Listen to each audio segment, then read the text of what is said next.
commencing our reading today on page 81. We are in the ninth step. Let's review briefly so we're all on the same page here. Why do we do a ninth step? What's the point of all of this trauma that we go through to go out and admit our mistakes and try to set them right? It's very simple. And sometimes I think not too well understood, but I hope we understand it. We found out the truth by reading the book. We have to be free of the things which block us from God. That's elemental, isn't it? That's basic to everything we're doing here. So long as we remain blocked from the sunlight of the Spirit, we don't recover. The basic fact is that we need to put God between us and the booze if we're going to recover. And nothing else will work.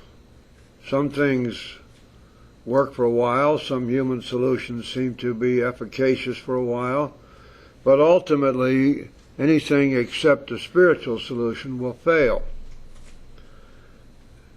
Now, in order for us to stay close to God, we have to be free of the things that block us from Him. And everybody is pretty well aware that our defects of character and our insanities do block us from God. But it's not too well understood usually that our guilt and remorse and shame equally blocks us from the sunlight of the Spirit. So therefore it's necessary that we be set free from our guilt. And the spiritual tool, the remedy which we've been given to do this, is what we call making amends, the ninth step. Now, if we look at it from that standpoint, to how essential it is that we be set free from our guilt, and then we look at the realities of making amends, we can see that some amends might go on for a long time, maybe even for the rest of our lives. There may be some amends we can never make. There may be people we cannot find, or people who have passed on, or some that we can't make amends to for some reason or another, especially where they might be hurt by them. And so logically we say, well, if that's so, then how can we ever be set free from these guilts which we have been told block us from God? It would be a useless act to insist upon a ninth step if it was not going to be sufficient to set us free. And so the way the ninth step really works is this. First of all, we become informed of the harm that we've done others, and we do that in our fourth step. And while we are in our fourth step, we likewise begin to become ready to make amends when we can. We become willing. And when we get to the eighth step, we look to see if there's anybody we left out. We reiterate our willingness to make amends. And then we plunge into the actual process in the ninth step of making amends where we can. And the way it really works is that if in fact we are willing to make those amends, which we cannot make at this time, or may never be able to make, but if we're truly willing to do so, that seems to be enough. And that will allow us to be set free from our guilt. And so a large part of the ninth step has to do with our willingness to make those amends which we cannot make for some reason, or which may take long periods of time to make, especially, for example, amends we have to make to families. This means then that with the willingness plus the action of making amends where we can, we are set free from our guilt. And therefore, when we get to the 10th step, we find that at that point we have entered the world of the Spirit. We have been restored to sanity. And we have become God conscious. So we know that the ninth step works in precisely that way. We need not be concerned, provided that we are willing. Whether we're able to make an amends or not, or can't make it now, we still know that with the willingness to do so, we will be set free. And we are therefore able to move on. Now, the amends that we need to make fall into 5 general categories. The big book addresses them one at a time. On page 77, it talked about making amends to the man we hated. Notice the use of the past tense. That hatred is gone, assuming, of course, that we've done our work in the preceding steps. Because in the 7th step, we were able to utilize the spiritual remedy, which began back in the 4th step. And we've been praying for the man we hated, and we've been asking God to give us the willingness to forgive whatever it is he did. And so, by the time we get to 9th step, the big book makes it clear that by that time our hatred ought to be gone. But nevertheless, that hatred is always a two-way street. And so we have some great trepidation about going to somebody we used to hate, who we feel pretty sure continues to hate us. Remember that the fear of confrontation is a fear which almost all of us bring in with us. And when you're doing your 4-step fears list, it's real important to look at that to see if you still fear confrontation. One of the things that will give you a clue is if you have to get mad in order to confront. If you can walk up to somebody and confront them, regardless of what the subject may be, without being angry, there's a good chance that your fear of confrontation is not there. And so we confront and make amends first to the person that we hated. Then the next category is the debts that we have. We address those debts and we make arrangements where we can to pay back whatever we owe. But most assuredly, we face our creditors, and even if we can't begin to pay, we make sure that we have acknowledged the debt and that we have made whatever promises we can legitimately make about repayment in the future. Where we can make full restitution, we do that. The next category is the category of crime, criminal acts. And many times we find people coming in here who have, in fact, broken the law. Quite often not ever having been caught for it, never having been punished for it. These crimes have to be faced. And sometimes that's a very difficult thing to do. Quite obviously, it could be very difficult.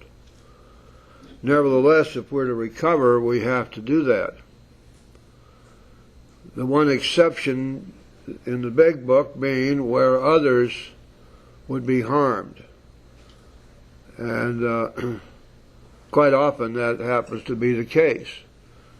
If a person who has committed a crime would now go and turn themselves in, and there are people, family for example, or close business associates who will be seriously harmed by this person going to prison or going through a trial and so forth, may not be able to do it without having first gotten their permission.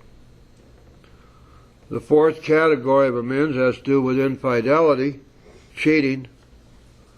And I think you got into that last week, at least partially.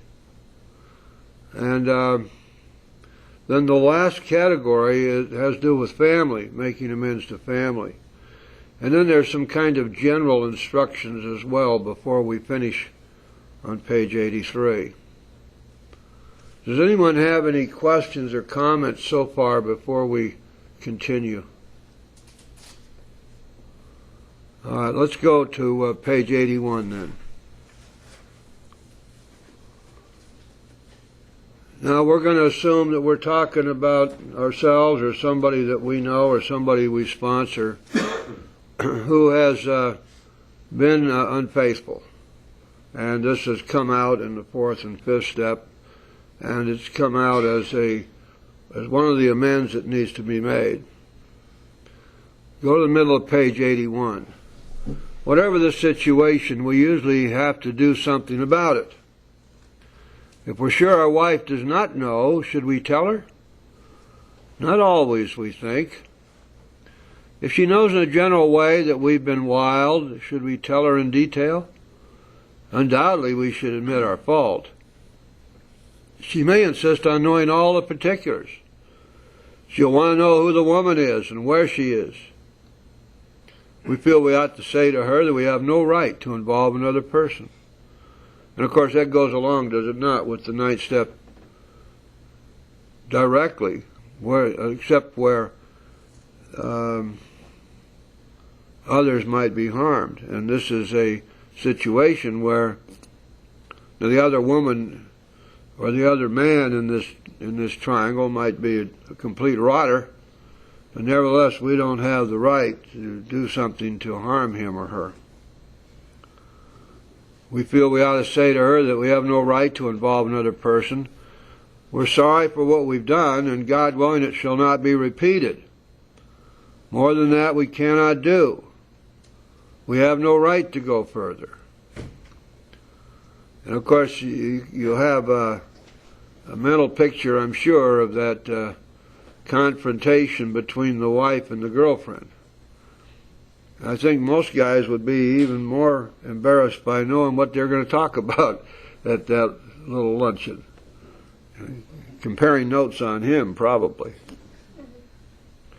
But in any event, it's a situation which, in most cases, we need to try to avoid. Though there may be justifiable exceptions, and though we wish to lay down no rule of any sort, we have often found this the best course to take.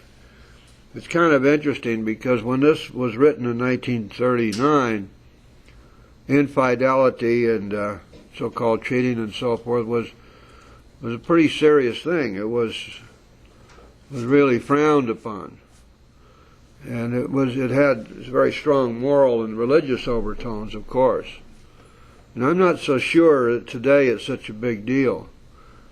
Although I can tell you that it is a very big deal for the person who was cheated upon.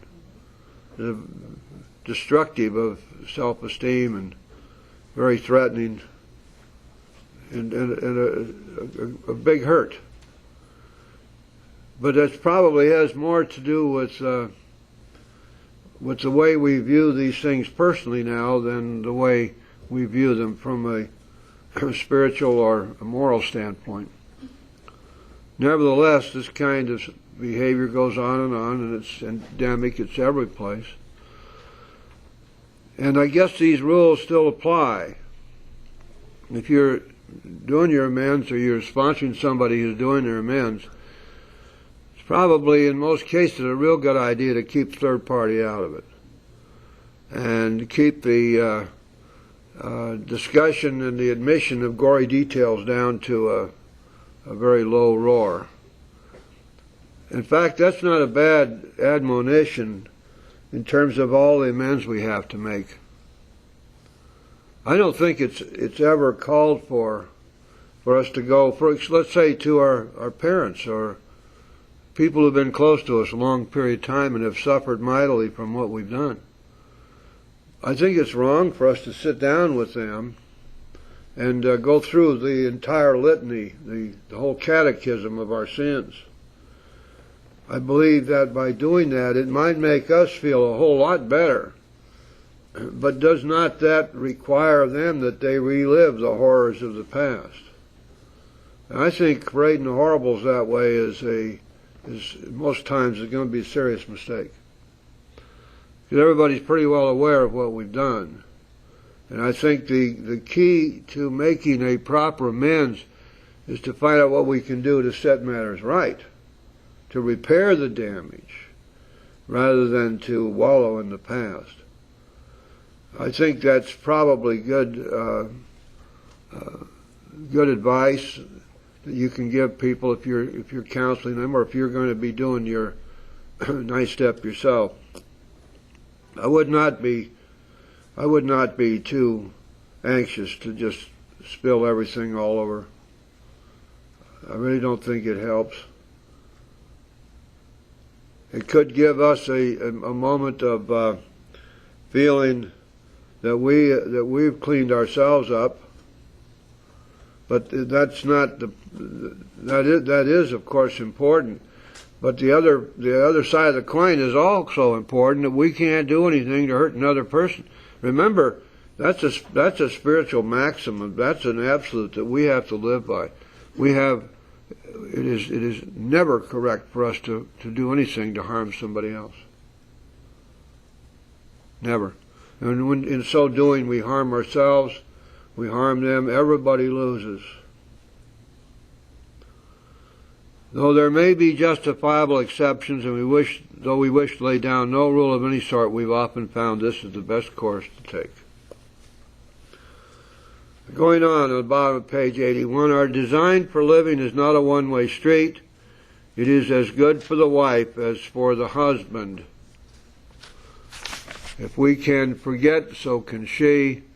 It is better, however, that one does not needlessly name a person upon whom she can vent jealousy. Let's take this first couple of sentences and down to the bottom of page 81. This is pretty interesting, and it's covered elsewhere in the book. I'll show you where. Our design for living is not a one-way street. It is as good for the wife as for the husband. Let's take a look, please, at 116.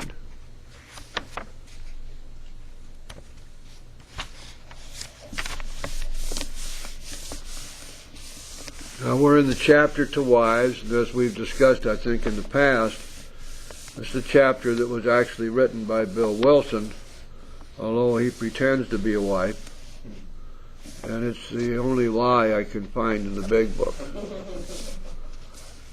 He does not admit that it's Bill Wilson in drag.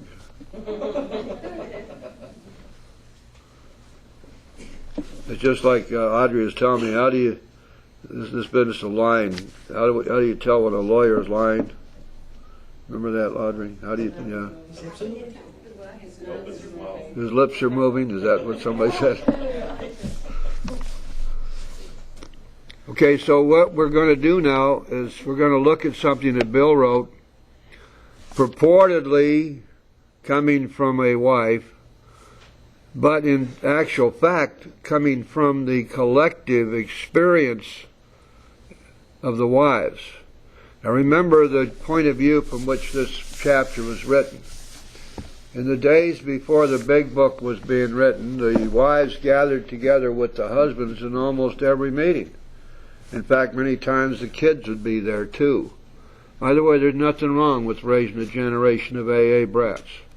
It's a real good idea. They pick up a lot of this stuff in a hurry if we give them a chance to. The wives would be there in the meetings with the husbands, and they would gather in people's homes, and they would have cookies and coffee and tea and stuff, and these meetings would go on sometimes for hours.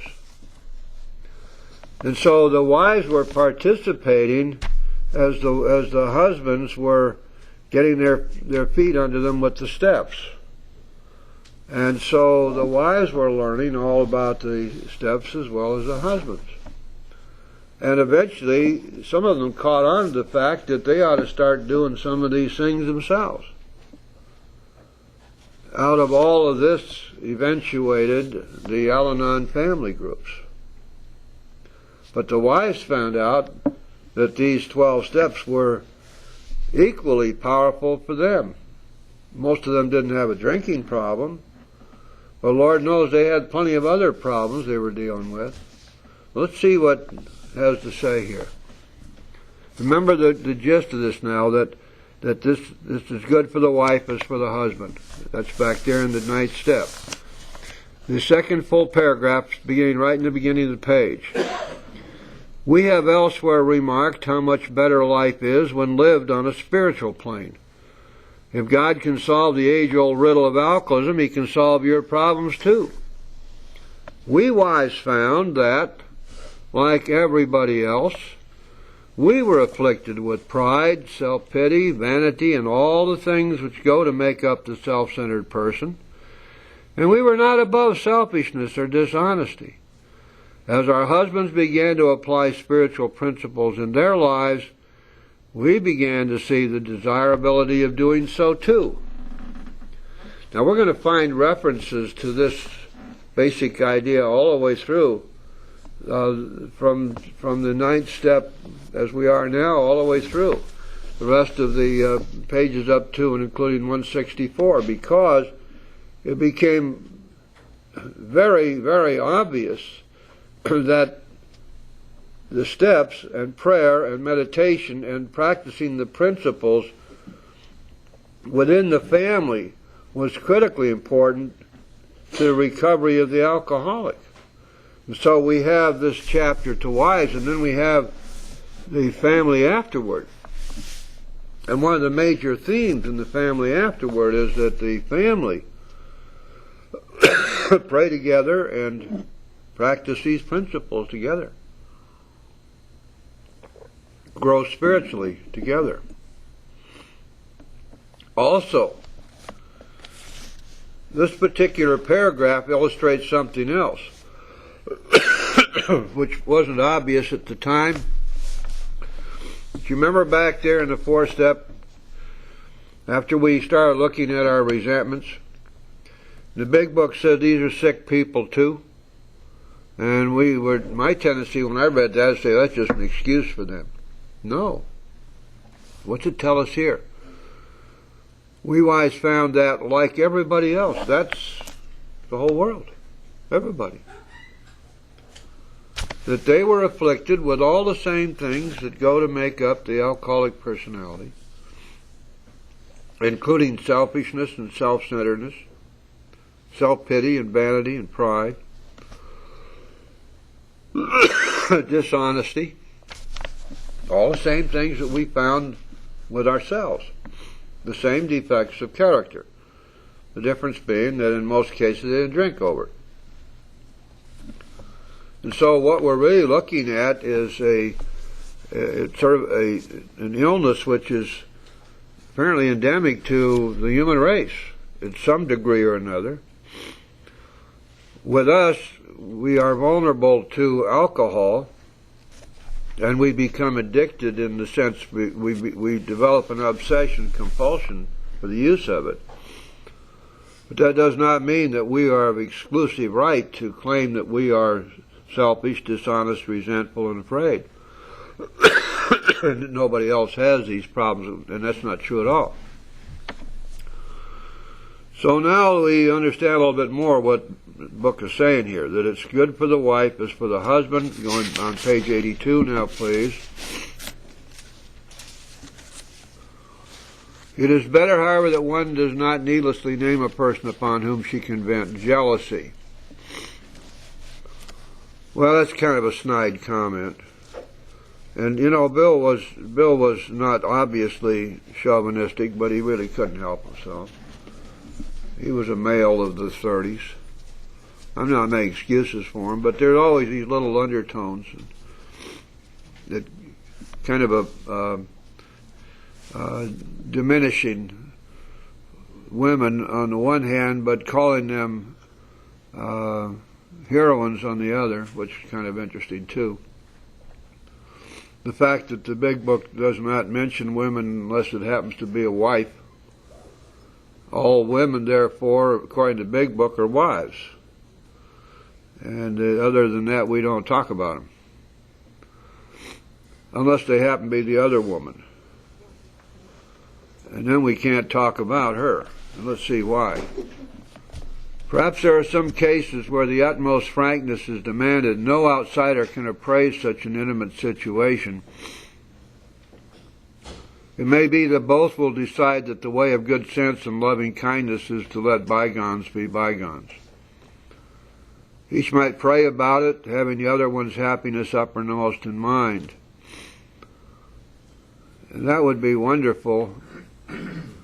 That's pretty starry-eyed, I suppose, because there's some pretty powerful feelings involved.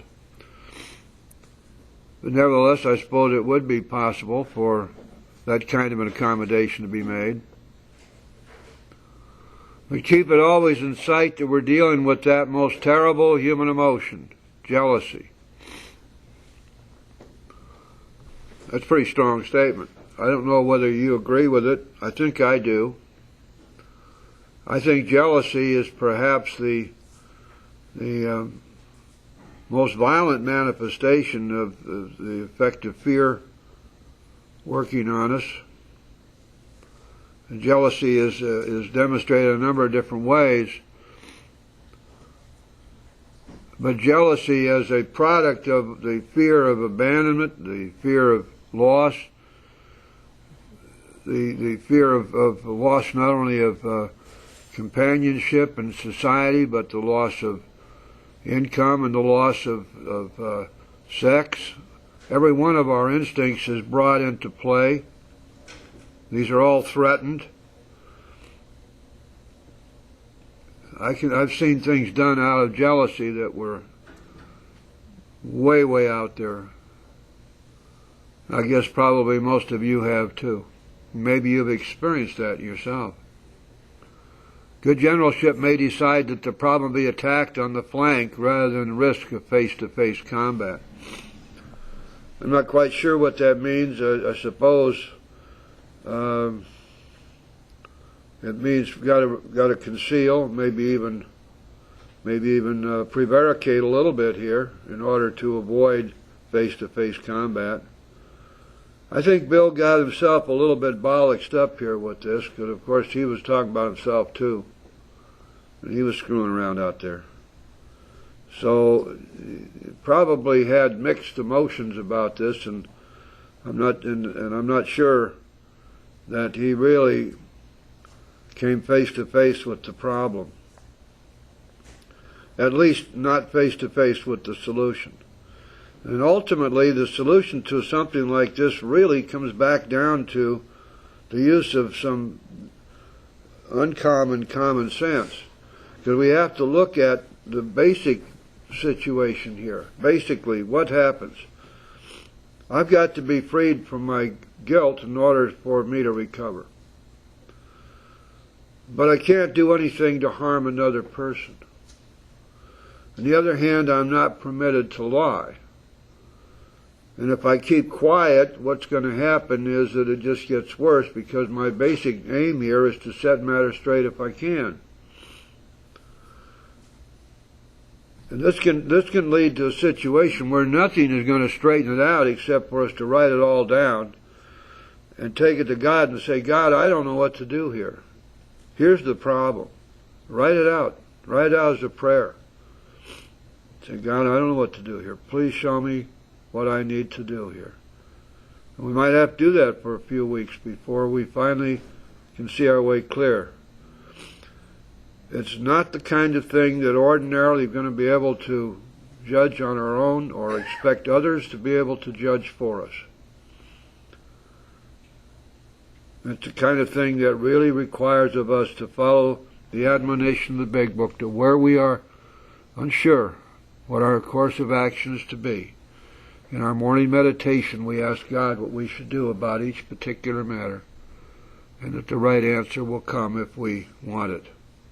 That's true. That's a big part of learning to trust God, is learning to trust that we are able to be inspired, to receive intuitive thoughts of what the right course of action should be.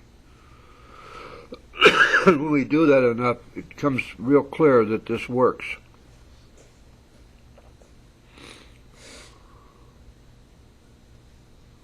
And so from the next little bit of the ninth step on 82 and 83, it's going to deal with family and some other matters that we need to be aware of. And then at the bottom of page 83, we get to the promises.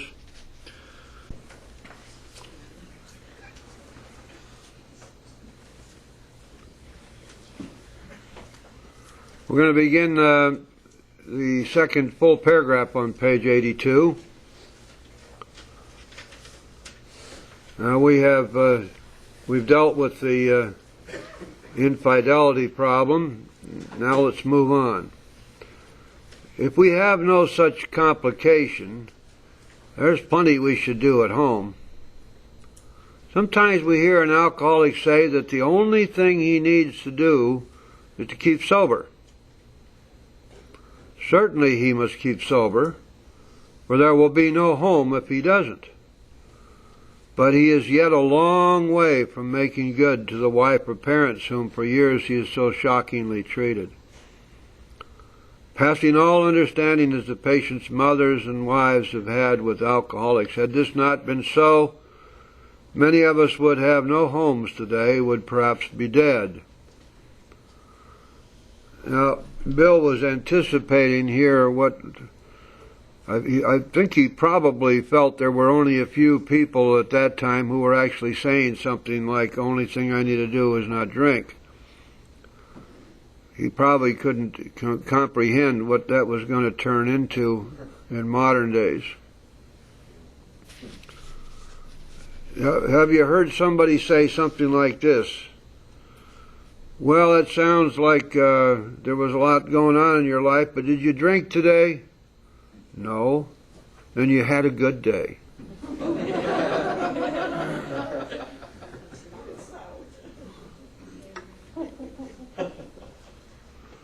Just don't drink and go to meetings. That's great advice, for those who are not alcoholics. Probably save themselves some difficulties along the way and have a lot of fun in the fellowship at the same time. But for those of us who are real alcoholics, chronics, since we can't not drink, that's what it means to be powerless over alcohol. To tell one of us, just don't drink, is about the same as telling one of us, don't breathe. It's just as useless. That's why the big book, in no place in the big book says don't drink. Why would you tell an alcoholic that? It says find God. The solution we offer is put God between us and the booze. Go from a place of rebellion, defiance, and denial to a place of surrender and obedience. Get rid of the wreckage of your past. Move in close to God. Continue to stay close to God. Perform His work well. And you'll be just fine. We're going to see in another couple of pages that as a result of working the steps, the problem of alcohol has been removed. It's gone. And we've not even sworn off. It's just gone. It's gone because we worked the steps and because we have reached a point where we have entered the world of the Spirit and where God is now standing between us and the booze. We've gotten into God's pocket and there we are safe. And so to say the only thing that's necessary is for me to keep sober. And I've heard so many people say that these days. And it might just as well be pushed in front of a bus because it isn't going to work. Going on, the alcoholic is like a tornado roaring his way through the lives of others.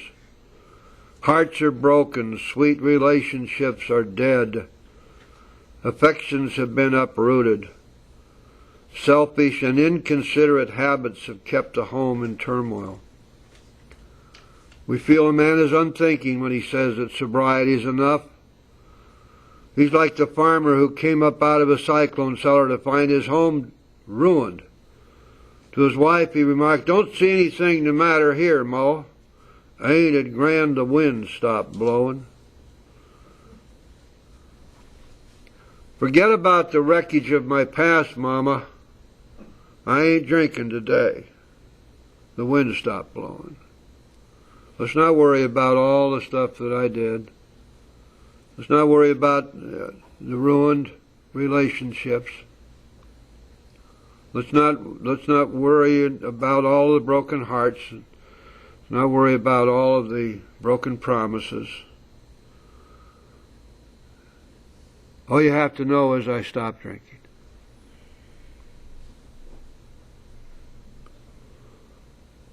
And that's exactly the attitude that gets people drunk.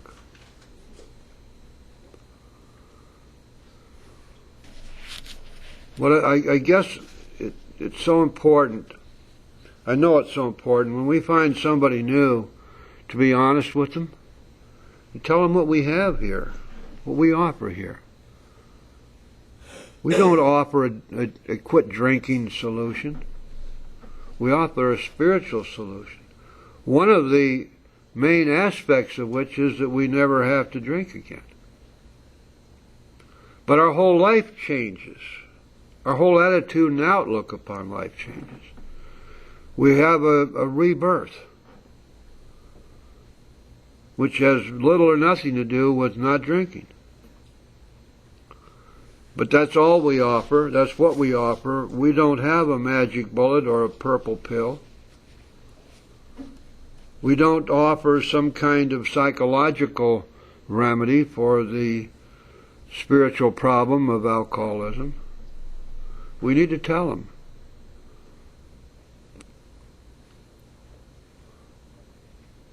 What we're going to offer you is a program of action employing spiritual principles which have been around forever. But in Alcoholics Anonymous, these spiritual principles are restated as steps of action.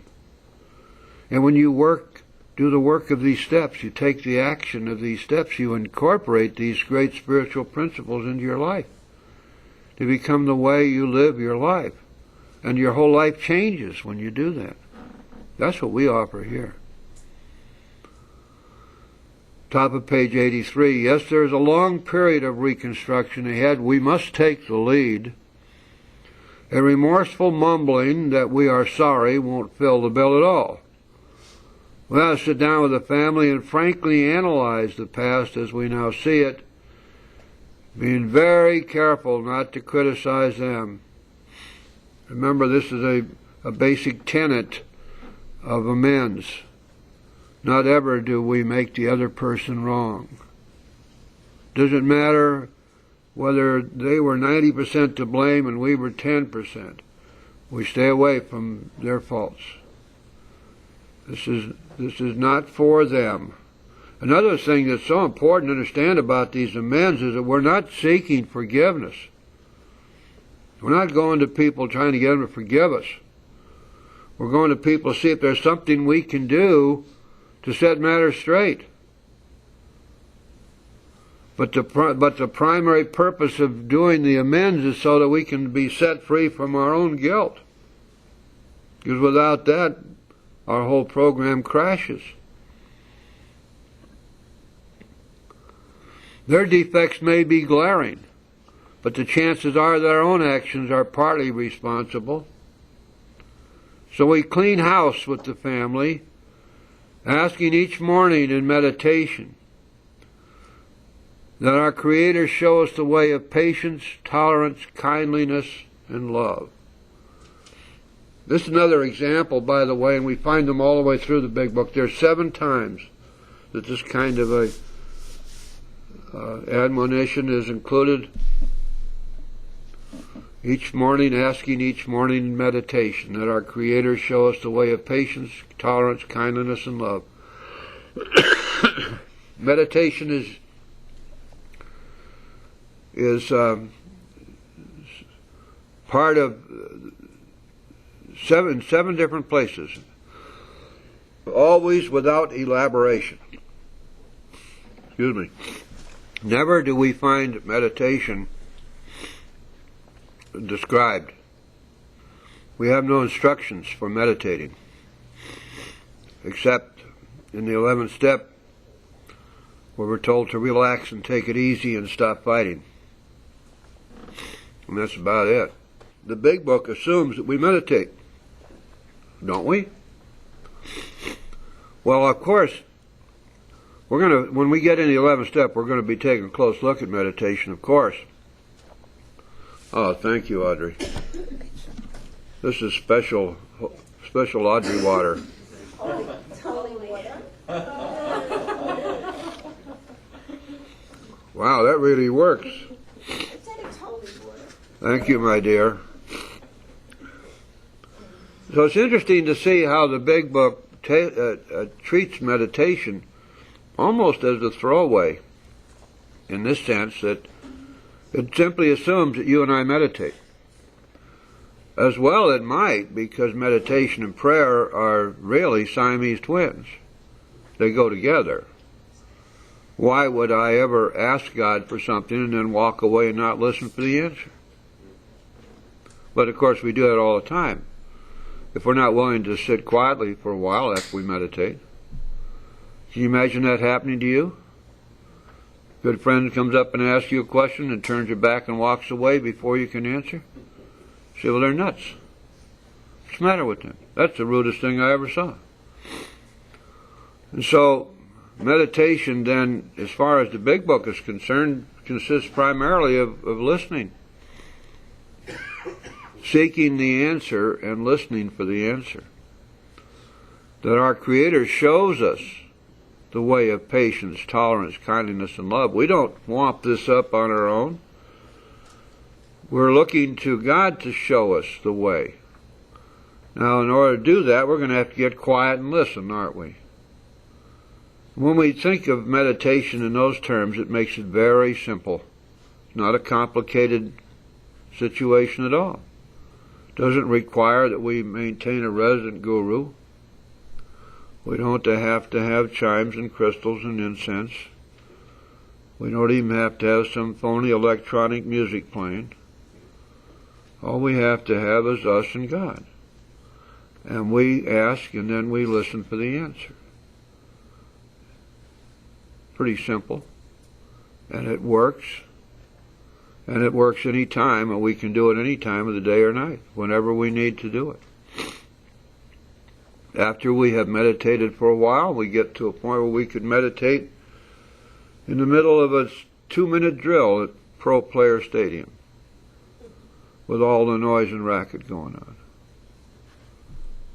We just get quiet and listen. And it's amazing, it doesn't take long to recharge our batteries with meditation, you know. A minute, 2 minutes, a time out here and there during the day. If you don't do that, you might want to try it. You'll find this wonderful. This next sentence is so important. Page 83, second full paragraph. The spiritual life is not a theory. We have to live it. My goodness, what does the 12th step tell us? That as a result of working the steps, we've had a spiritual awakening. And that we are therefore empowered to carry this message to other alcoholics. And to practice these principles in all of our affairs. In 2 pages from now forward, we're going to find that every day is a day when we must carry a vision of God's will for us into all our activities. And the 12th step tells us to practice these principles in all of our affairs. That means precisely that we are living a spiritual way of life. The principles are the steps. The steps are the principles. And when we practice these principles in all of our affairs, it means that we work the steps in everything that we do. And so the spiritual life is not a theory, we have to live it. Now those 2 sentences could be anywhere in this book. They could be plastered all the way through it. They're that significant. And yet here they just kind of show up. That's why when we read the big book together, we're very careful to parse the sentences and to see what each word means and how it all hangs together. Now, this is an admonition to us that you and I, being the alcoholics, must live a spiritual life. Then it goes on to say, unless one's family expresses a desire to live upon spiritual principles, we think we ought not to urge them. We should not talk incessantly to them about spiritual matters. They will change in time. That's a pretty strong statement, isn't it? Does Bill have that much prescience that he's able to say that that's in fact what's going to happen? Well, he says our behavior will convince them more than our words. And Bill has some faith here in the power of prayer again, and the fact that God answers prayer. Now, how do we extrapolate that from what we just read? It's simple. We go back to the third step prayer, don't we? What did we do there? We asked God to take away our difficulties, so that the victory He gives us over those difficulties will allow us to be examples to those we would help of God's power, His love, and His way of life, working in and through us. God answers that prayer. We are able to be examples to others, especially people in our families. If we are living a spiritual life, if we are practicing spiritual principles in all of our affairs, they will see this. They will recognize this. They will live with this on a daily basis. And our behavior, the book says, will convince them more than our words. Well, my gosh, that's pretty much true across the board, isn't it? If you want to know something about anybody, watch what they do. We're known by our actions. We may not realize it, but it is by our actions we're known. Many people think that their golden voices and their wonderful words are what carry the day for them. And on a temporary basis, that's probably true. But over the long haul, we are defined by what we do. And we are known by our actions. And our actions are who we are. A lot of people would like to think that they are their feelings. They are their emotions. But the truth is that we are our actions. Because it's action which leads to thought. Thought follows action.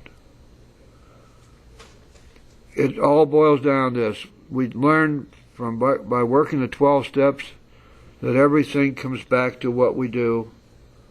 Nothing depends on what we think. Our attitudes, our outlooks change as our actions change.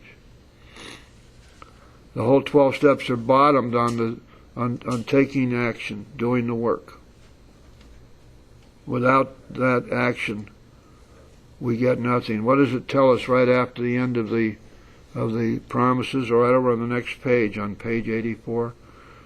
Talking about the promises, they will always materialize if what? If we work for them. Chapter 5, how it works. Chapter 6, into action. Chapter 7, working with others. It's pretty clear, isn't it? We must remember that 10 or 20 years of drunkenness would make a skeptic out of anyone.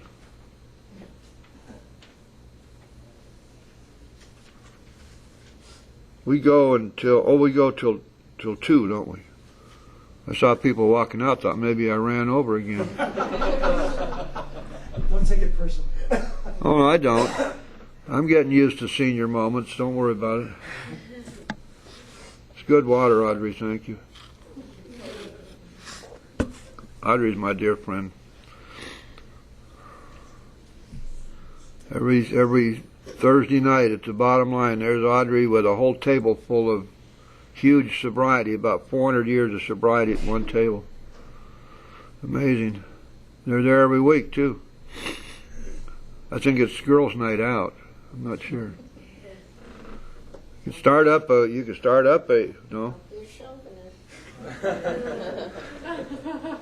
You got too many for a bridge game. Could have a poker game, I think. Okay. Now we get to some basic stuff here. There may be some wrongs we can never fully right. We don't worry about them. Here's the rule. We don't worry about them if we can honestly say to ourselves that we would right them if we could. Some people cannot be seen. We send them an honest letter. Oh boy, that letter writing that's a really important aspect of making amends. I like to have people write a letter even if they're going to see somebody in person later. It really helps to organize what we're going to say, how we're going to approach the amends. But we don't let any amends go by the boards. We don't say, well, I don't know where Joe is. Last I heard of him 10 years ago, he was in New York, and I'll never see him again. Okay, let's write Joe a letter. Let's get it down in writing. Get it on paper. In the letter, we're going to put down everything that we would say to Joe if we had Joe in person. And by doing that, we get it out of our heads. We get it down on paper. We demonstrate our willingness to make amends by doing that. This book doesn't say we have to do that. I found it to be extremely helpful. And so I just pass it along to you. Some people cannot be seen. We send them an honest letter. I wondered about that word honest there. Why would we send them a dishonest letter? I can't imagine that'd be very helpful. There may be a valid reason for postponement in some cases, but we don't delay if it can be avoided. We should be sensible, tactful, considerate, and humble, without being servile or scraping. Couple of old-fashioned words. Whenever I read that sentence, I think of some Eastern potentate, some great big old fat guy with a bunch of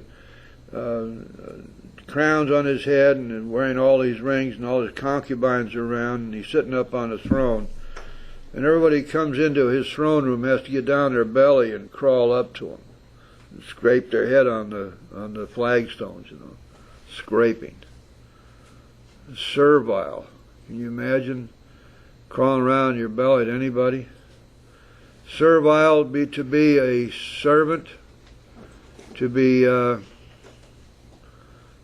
to diminish yourself, to be a serf, a slave, far less than.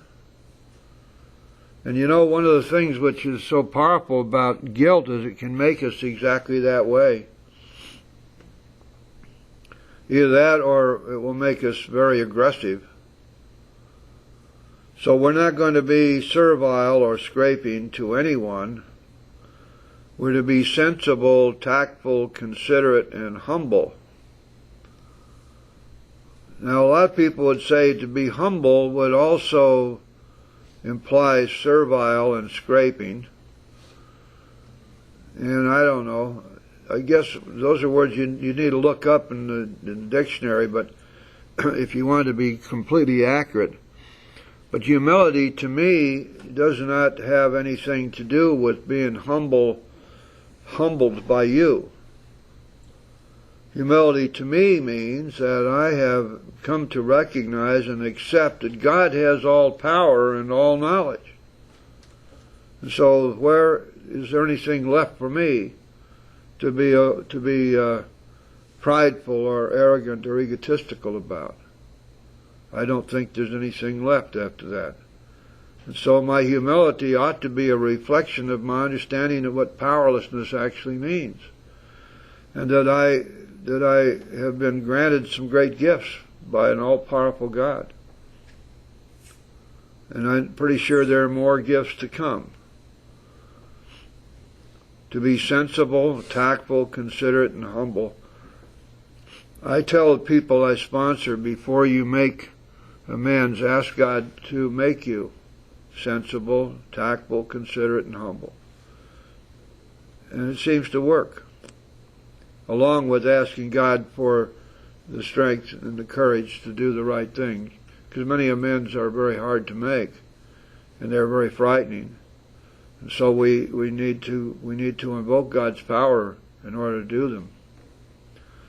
Now, this next sentence is one that people like to use to excuse their power driving, their arrogance, their confrontations, their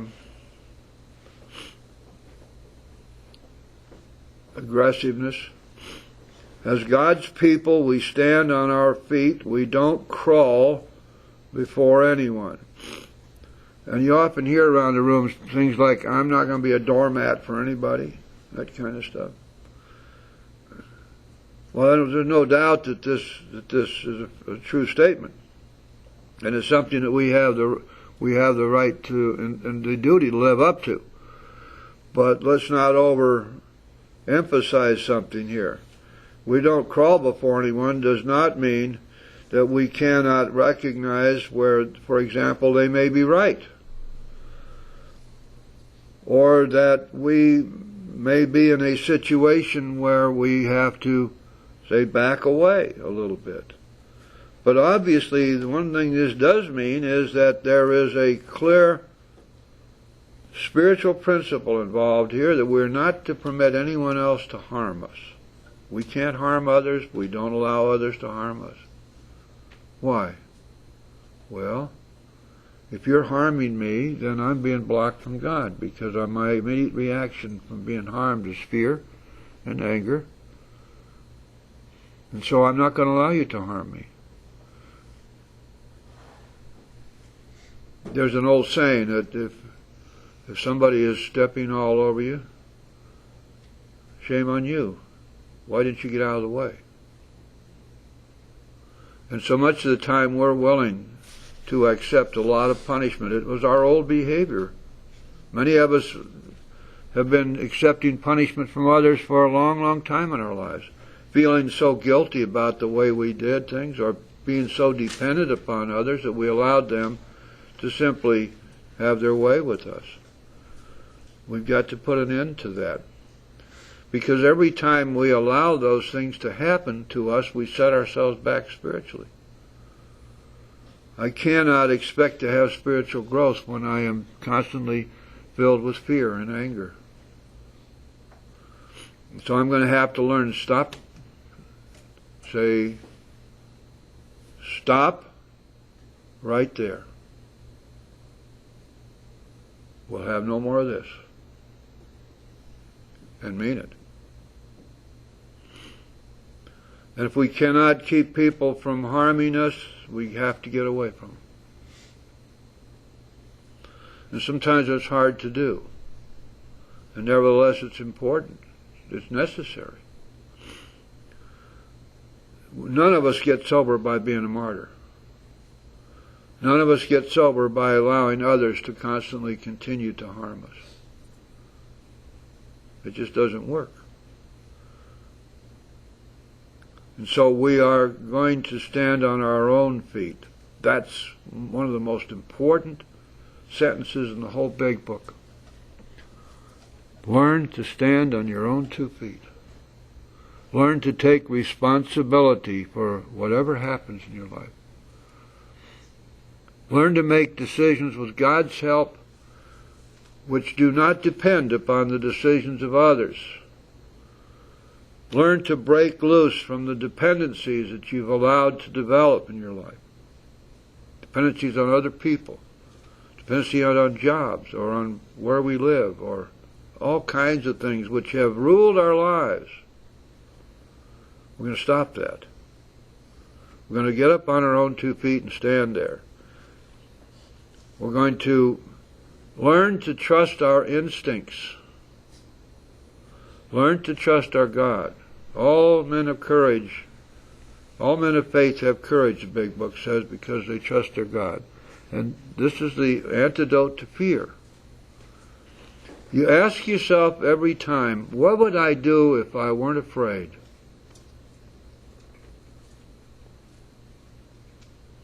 And it's amazing what the answer will be. There's a very, very important statement that Bill Wilson makes in this regard. I'd like to read it to you. It's in an article he wrote for the Grapevine called Toward Emotional Sobriety.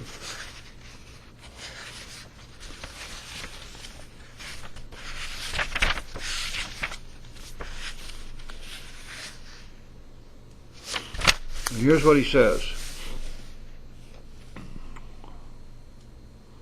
If we examine every disturbance we have, great or small, we will find at the root of it some unhealthy dependency and its consequent unhealthy demand. Let us, with God's help, continually surrender these hobbling demands, then we can be set free to live and love. We may then be able to 12-step ourselves and others into emotional sobriety. Think about it. If we examine every disturbance we have, great or small, we will find at the root of it some unhealthy dependency. And this is what we come out of, most of us. Walking in that door, we're loaded with dependencies on others. And the idea of standing on our own 2 feet, not arrogantly, not defiantly, but simply standing on our own 2 feet is an article of faith. And in trusting God. And being willing to accept the consequences of our actions and taking responsibility for our lives. Understanding that we are products of our actions. And when we look back, one of the things that comes out of all this is our willingness to look to see what didn't work. And when we see what didn't work, and we stop doing it, and we start doing what will work, our whole life changes. So when we look back in our 4th step, contrary to what you hear with the psychobabblists, we're looking to see what we did that didn't work, so that we can stop doing it. We're looking at our actions.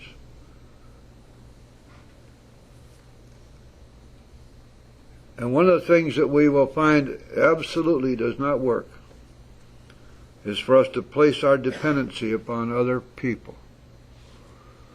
The big book makes it quite clear, doesn't it? Let's take a look on page 98.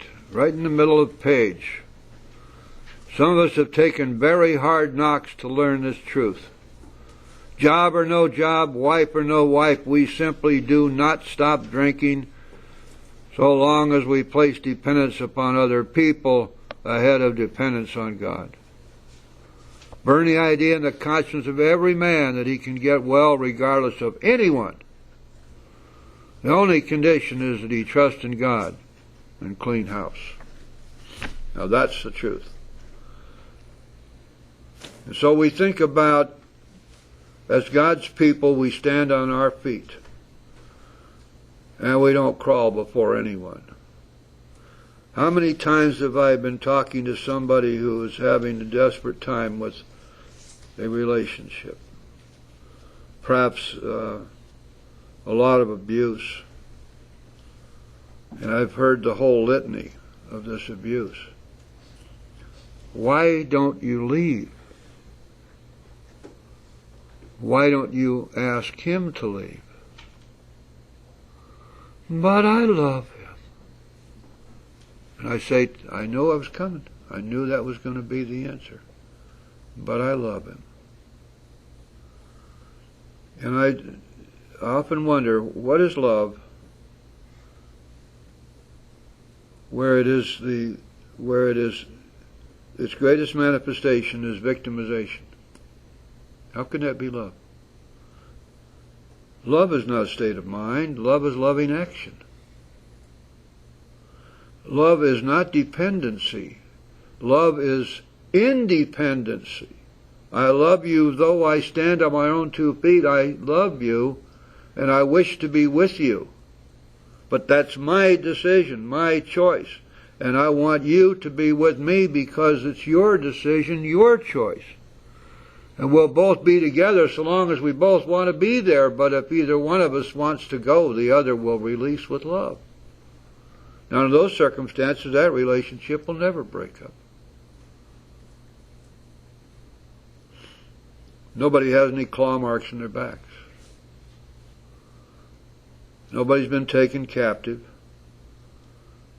Both people are there because they want to be, because it's something of great importance to them. And they don't separate because there's never any need. You see, this is a recognition of that great paradox, that you can't keep anything you're not willing to let go. And a state of dependency in any relationship is the ultimate expression of an unwillingness to let go. So we stand on our own 2 feet. There's a very nice way of putting this. Let's take a look. Take a look on page 130, please.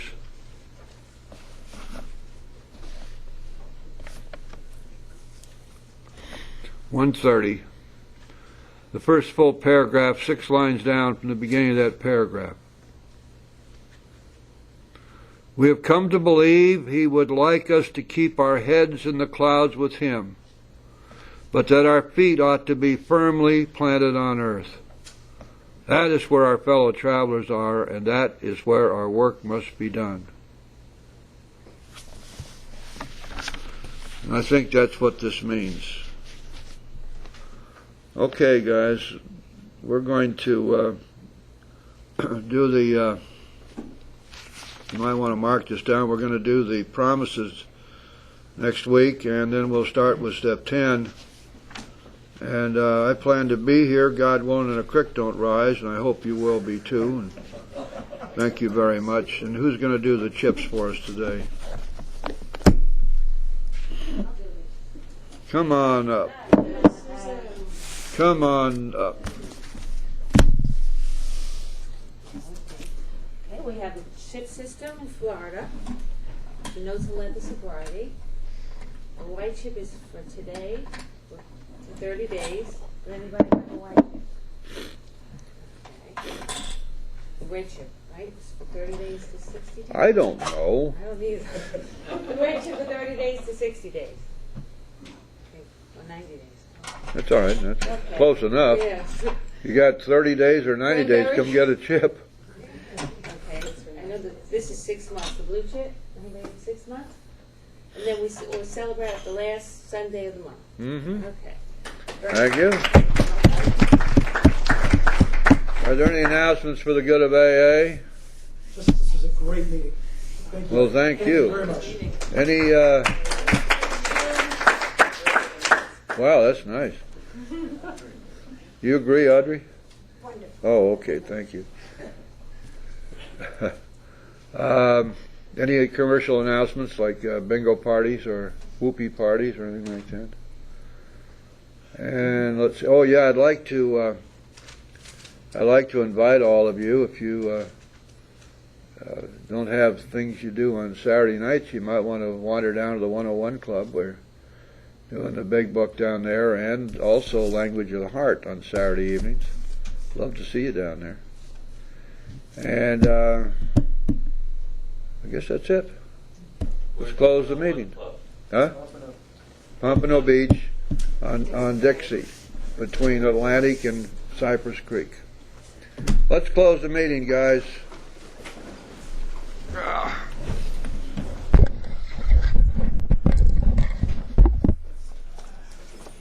Audrey, you got any more of that magic water around? That magic water? Maybe you can sprinkle some. Cold water. All right, let's let this circle represent the unity of our fellowship. Have a moment of silence for those who are still suffering, and then we'll say the Lord's Prayer together.